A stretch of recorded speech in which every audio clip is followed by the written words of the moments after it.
warahmatullahi wabarakatuh. Salam sejahtera untuk kita semua. Perkenalkan, saya Kiki Rizky Amalia. Saya merupakan salah satu staf dosen di program studi D3 Teknik Sipil, jurusan Teknik Sipil Politeknik Negeri Sriwijaya. Pada program studi D3 Teknik Sipil, saya mengampu beberapa mata kuliah, diantaranya yang pertama Manajemen Konstruksi, yang kedua Estimasi Biaya, yang ketiga Ekonomi Rekayasa, yang keempat K3 dan Hukum Ketenagakerjaan, dan yang kelima adalah Laboratorium Bahan 1. Pada kesempatan ini, izinkan saya akan menyampaikan pernyataan diri dosen dalam unjuk kerja Tridharma Perguruan Tinggi atau PDD UKT-PT dalam bidang pengajaran, yang mana ini merupakan salah satu persyaratan untuk mengikuti sertifikasi dosen pada tahun 2024 pada mata kuliah Manajemen Konstruksi.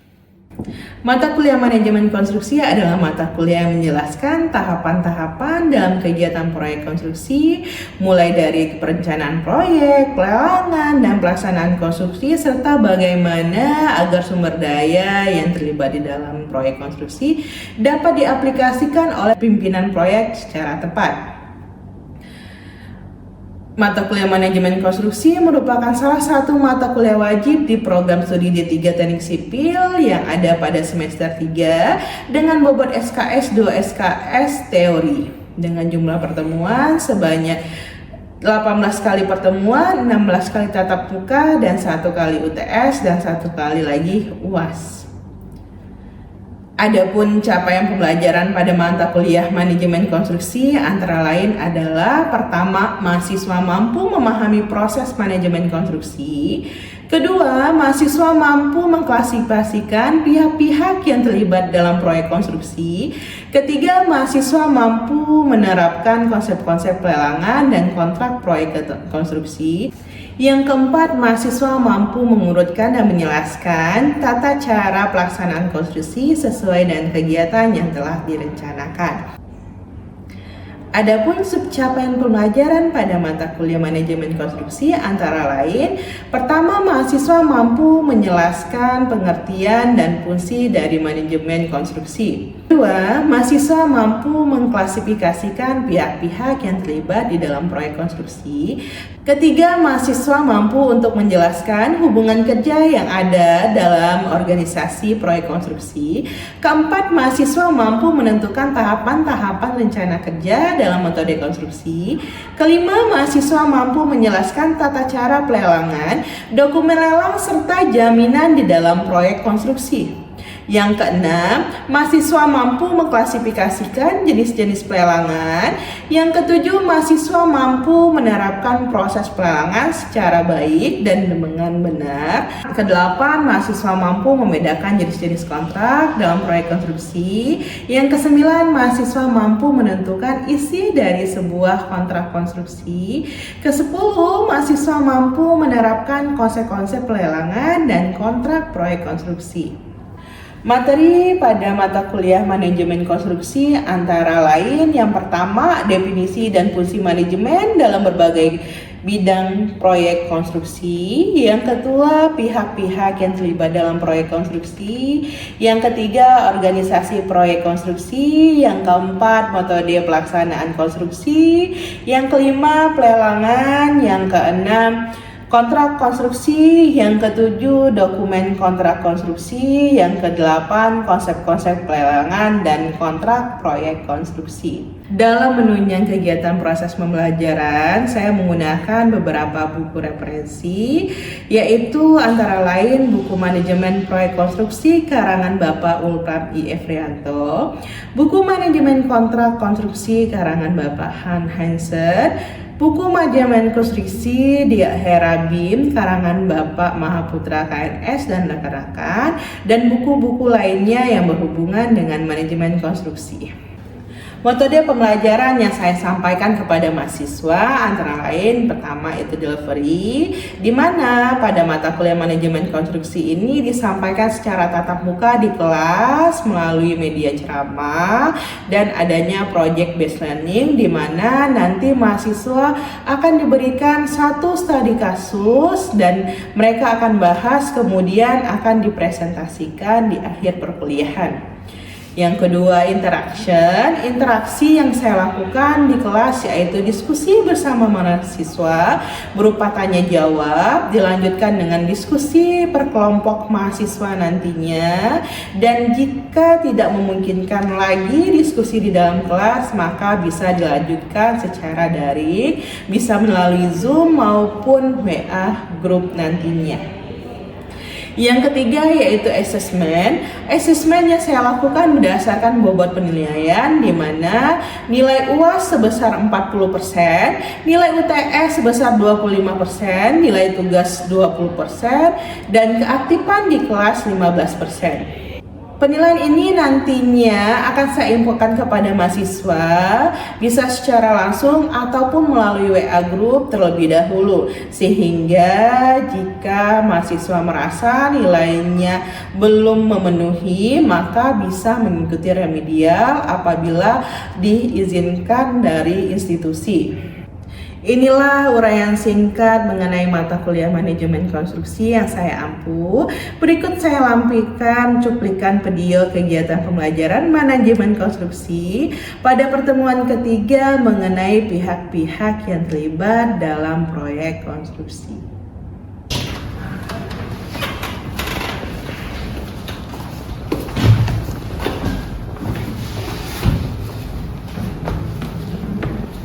Assalamualaikum warahmatullahi wabarakatuh.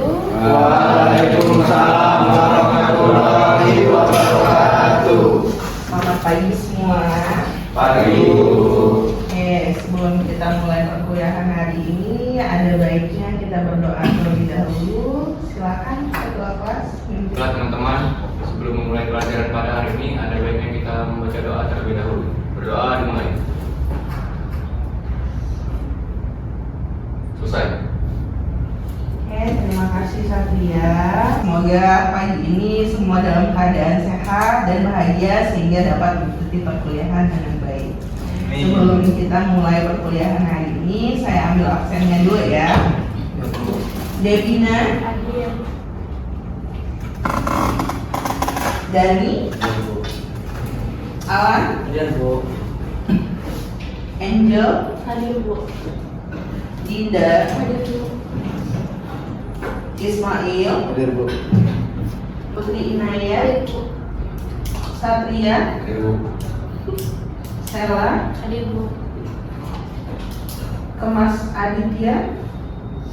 Ada acara keluarga. Ada acara keluarga. Suratnya ada. Sudah mengirim. Rahma, Hadiah, Analia, Afifah, Ahmad Raja. Oke, kita masuk ke pertemuan ketiga. Untuk hari ini pembahasan kita itu mengenai pihak-pihak yang terlibat dalam manajemen konstruksi. Adapun capaian pembelajaran pada mata kuliah ini, mahasiswa diharapkan mampu menerapkan konsep-konsep pelelangan dan kontrak proyek konstruksi. Sedangkan sub pembelajaran pada mata kuliah ini, mahasiswa mampu menjelaskan pihak-pihak yang terlibat dalam proyek konstruksi. Jadi dalam hari ini materi kita tentang pihak-pihak yang terlibat dalam proyek konstruksi ini untuk memahami siapa saja pihak-pihak yang terlibat dalam pelaksanaan konstruksi, mulai dari awal kita melakukan perencanaan konstruksi, terus pelaksanaan konstruksi, dan nanti pasca pelaksanaan konstruksi. Oke, sebelum kita mulai perkuliahan hari ini, saya mau kilas balik sebentar tentang pelajaran minggu lalu yang telah kita bahas. Ada yang masih ingat minggu lalu kita kuliah mengenai apa? komponen pengendali proyek. Komponen pengendali proyek. Ada 3 komponen pengendali proyek. Apa-apa saja? Mungkin bisa dibantu. Biaya, Bu. Oke, silakan Pak Jirin apa? Biaya tersebut harus sewajarnya disepakati pihak bersangkutan, contohnya owner dengan kontraktor, lalu menguntungkan bagi pelaksana proyek. Oke, yang pertama ada biaya. Yang kedua Ada waktu, Bu. oke, waktu. Maksudnya apa di sini waktu, Nopal? Maksudnya yang pertama sesuai yang direncanakan, Bu. Yang kedua disepakati oleh semua pihak yang terlibat. Dan yang terakhir dapat diterima apabila kebutuhan dapat disetujui oleh pihak yang ada. Oke, terima kasih Nopal. Terus yang terakhir ada apa? Ada mutu, Bu. Oke, mutu maksudnya di sini apa, Amel? Sama seperti waktu, mutu tersebut sesuai dengan yang direncanakan, disepakati semua pihak dan dapat diterima. Ada yang mau dinambahkan dari yang temannya sudah jelaskan tadi? Atau sudah cukup? Sudah cukup. Oke, 3 komponen pengendali proyek. Yang pertama ada yang namanya biaya. Biayanya itu harus sesuai atau wajar. Wajar dia kategorikan tidak melebihi dari apa yang telah direncanakan. Terus disepakati. Berarti biaya ini tadi disepakati oleh semua pihak yang terlibat dalam proyek tersebut. Baik itu pemiliknya, konsultannya, maupun dari kontraktornya. Terus biaya pastinya dari segi kontraktor mengharapkan adanya apa? Menguntungkan. Keuntungan atau menguntungkan bagi dari kontraktornya. Terus ada apa lagi tadi? Mutu. Mutunya harus sesuai. Mutunya harus sesuai yang sudah direncanakan. Misalnya kalau kita mau bangun bangunan gedung, terus mutu betonnya berapa, itu harus sesuai dengan yang ada dalam dokumen kontraknya. Kalau tidak sesuai, apa yang terjadi? Kerugian. Kerugian atau terjadi kerusakan dari bangunannya. Mungkin tidak saat ini, tetapi mungkin bisa saja di masa yang akan datang, setahun atau 2 tahun kemudiannya.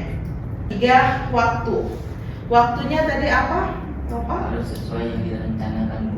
Oke, waktunya itu harus sesuai yang direncanakan. Sesuai direncanakan ini berarti harus sesuai dengan time schedule-nya.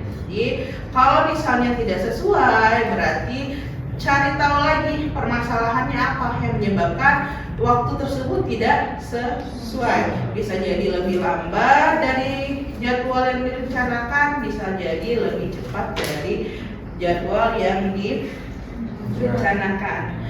Ketiga komponen pengendali proyek ini ada biaya, mutu, waktu, itu saling berkaitan. Ya, jika tidak sesuai salah satunya, maka pasti ada nanti bisa saja kalau waktunya tidak sesuai terjadi keterlambatan pekerjaan. Ketika pekerjaan terlambat, maka biayanya meningkat.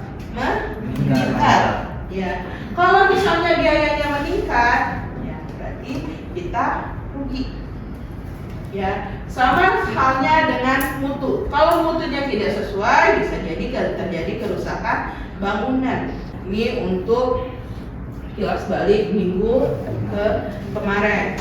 Oke, sekarang sebelum kita masuk untuk materi minggu ini, apakah ada pertanyaan atau sudah cukup jelas tentang minggu lalu? Sudah cukup jelas. Oke, kalau sudah cukup, kita masuk ke materi hari ini mengenai pihak-pihak dalam manajemen konstruksi atau pihak-pihak yang ada dalam proyek. Apa sih yang terlibat dalam proyek konstruksi? Atau mungkin dari adik-adik di sini sudah pernah terlibat dalam pekerjaan konstruksi. Nah, sepengetahuan adik-adik, apa aja sih, siapa saja sih pihak-pihak yang terlibat dalam proyek konstruksi? Owner. Ada siapa? Owner. Terus ada siapa lagi? Konsultan. Terus kontraktor. Terus siapa lagi? Pengawas. Mandor. Mandor. Oke. Bekerja. Pekerja atau tenaga kerjanya.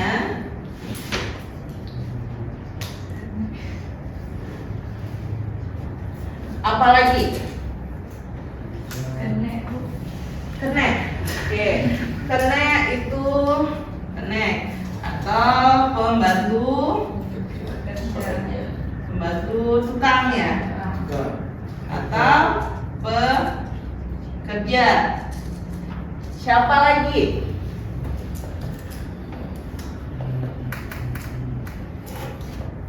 Yo, ada lagi nggak? Siapa? Atau cukup cuman ini aja yang biasanya kalian dengar?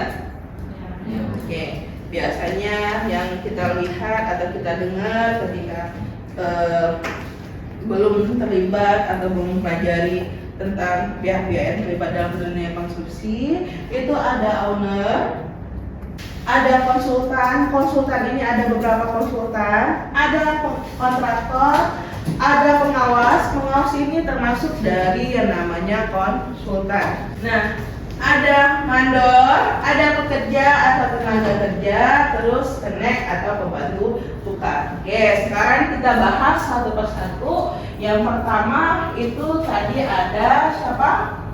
Owner atau pemilik dari suatu pekerjaan proyek konstruksi. Owner ini siapa saja yang bisa jadi owner? Yang pertama, pemilik dari bangunannya, ya, pemilik bangunan atau yang mempunyai kegiatan ingin membangun dari suatu proyek. Kedua, itu ada pemberi tugas. Pemberi tugas ini seseorang atau bisa jadi itu dari instansi maupun dari sekelompok orang yang diberi kepercayaan oleh pemilik untuk laksanakan dari kegiatan proyek konstruksi tersebut. Bisa dikatakan pemberi tugas ini wakil yang ditunjuk oleh pemiliknya. Bisa jadi juga pemberi tugas ini merupakan pemerintah, ya, selaku misalnya pemiliknya atau pekerjaan tersebut pekerjaan pembangunan pemerintah. Terus ada pengembang. Pengembang ini biasanya berhubungan dengan developer atau investor. Developer biasanya ini dalam kegiatan atau pekerjaan seperti pembangunan properti atau real estate. Yang menjadi investor itu bisa saja orang dari dalam negeri maupun perusahaan dalam negeri maupun perusahaan dan orang dari luar negeri atau investor asing. Oke, kita lanjut. Selanjutnya itu ada pengguna atau usernya, ya. Terus selanjutnya ada yang namanya konsultan. Yang pertama itu ada namanya konsultan manajemen konstruksi. Konsultan manajemen konstruksi merupakan atau biasanya badan yang ditunjuk oleh pemiliknya. Ya, ditunjuk pemilik untuk dari awal pemulaan proyek tersebut, biasanya mulai dari merencanakan studi kelayakan akan proyek tersebut sampai dengan selesainya proyek. Jadi konsultan manajemen konstruksi itu bisa kita temukan di saat perencanaan dan pelaksanaan bahkan pasca pelaksanaan proyek. Oke. Itu konsultan manajemen konstruksi yang ditunjuk oleh ownernya. Terus ada konsultan studi kelayakan. Konsultan studi kelayakan biasanya ini bekerjanya ketika pada saat kita merencanakan proyek. Studi kelayakan berarti pelajari terlebih dahulu bangunan tersebut bisa atau tidak, layak atau tidak untuk dibangun atau dilaksanakan terlebih dahulu. Terus konsultan perencanaan, konsultan teknis perencanaan, desain dan perancang. Ini juga di awal perencanaan konstruksi. Jadi konsultan perencanaan ini biasanya dia yang mendesain suatu kegiatan konstruksi, bangunannya seperti apa. Nah, ini biasanya didesain sesuai dari permintaan dan kebutuhan dari ownernya. Nah, konsultan perencana bukan hanya pada saat perencana saja dia bekerjanya, tetapi di pelaksana nanti dia saling berinteraksi sama dengan konsultan pengawas yang ada di lapangan. Oke, jadi masih terus ada kaitannya atau interaksinya antara konsultan perencana. Jadi konsultan perencana ini tidak hanya dalam perencanaan saja, tetapi juga pada saat pelaksanaan pekerjaan. Terus ada konsultan spesialis. Konsultan spesialis ini itu konsultan yang untuk beberapa item pekerjaan tertentu. Ya, misalnya khusus merencanakan apa. Misal dia untuk konsultan melaksanakan atau membangun fondasi atau struktur bawah. Jadi bagaimana ya tenaga ahlinya yang mungkin tidak dimiliki oleh konsultan perencana. Jadi kalau untuk konsultan spesialis itu lebih spesifik lagi. Selanjutnya itu ada konsultan pengawas. Konsultan pengawas ini ialah orang atau badan usaha yang tugasnya mengawasi tentang pelaksanaan pekerjaan di proyek. Jadi ketika kita membangun kegiatan proyek tadi, ada yang namanya konsultan pengawas. Misalnya kita mau bangun oleh kontraktor, ini sudah sesuai atau tidak. Jadi yang mengeceknya itu biasanya konsultan pengawasnya di bawah wewenang dari rencana dan ownernya. Oke. Selanjutnya ada apa lagi? Ada pemilik, terus ada pelaksana. Pelaksana ini siapa? Di pelaksana konstruksi pertama itu ada kontraktor. Kontraktor ini itulah yang membangun atau yang mengerjakan kegiatan konstruksi. Nah, kontraktor itu bisa dipilih oleh pemiliknya atau di pemerintah itu badan usaha yang telah memenangkan yang namanya proses lelang atau tender.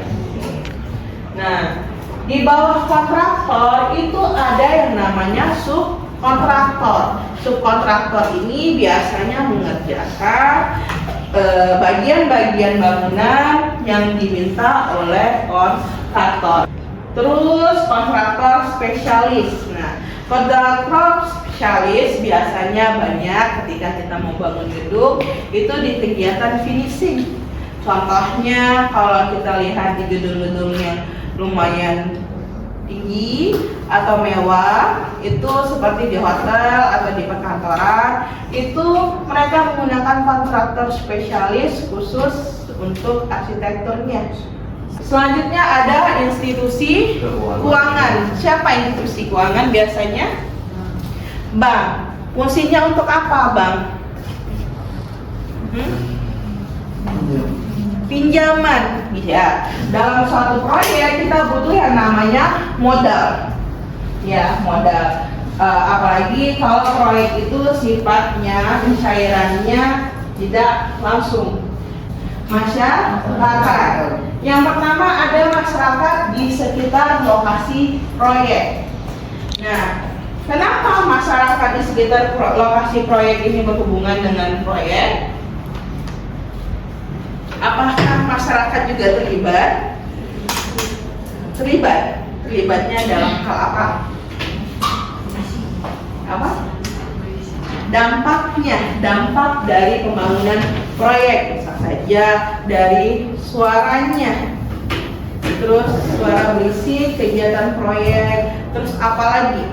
Itu dampak negatifnya. Kalau dampak positifnya contohnya apa? Penggunaan konstruksinya, hasilnya. Pengguna konstruksinya, masyarakat sekitar mungkin bisa menggunakan hasil dari konstruksinya. Selanjutnya ada badan pemerintah. Siapa badan pemerintah ini? Dinas PU. Misalnya Dinas Pekerjaan Umum. Kenapa kita butuh badan pemerintah? Pertama, yang menerbitkan standar untuk bangunan itu siapa? Pemerintah. Dari apa? Peraturannya, pedomannya, dan sebagainya. Nah, maka ada badan pemerintah. Oke, itulah pihak-pihak yang terlibat dalam proses proyek konstruksi. Untuk materi ini, apakah ada pertanyaan? Belum? Atau sudah mengerti? Sudah cukup mengerti? Sudah dapat dipahami ya? Oke. Kalau tidak ada pertanyaan, maka ada yang namanya tugas. Tugasnya per setiap kelompok carilah satu studi kasus. Itu bisa kalian cari satu proyek konstruksi. Bisa cari yang dekat-dekat saja atau bisa kalian amati di mana proyek konstruksinya. Nah, silakan kalian jelaskan dalam proyek konstruksi tersebut siapa saja pihak-pihak yang terlibat. Terus jelaskan fungsinya dalam proyek itu untuk apa atau sebagai apa. Oke, paham tugasnya? Cukup paham. Kalau misalnya paham, maka silakan dikerjakan tugasnya per kelompok. Tugasnya dikumpul terakhir tanggal 8 Mei 2024.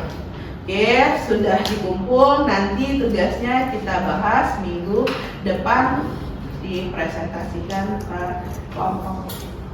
Kalau tidak ada lagi pertanyaan untuk hari ini, mungkin materinya cukup sampai di sini. Minggu depan kita masuk materi hubungan kerja pengelola proyek.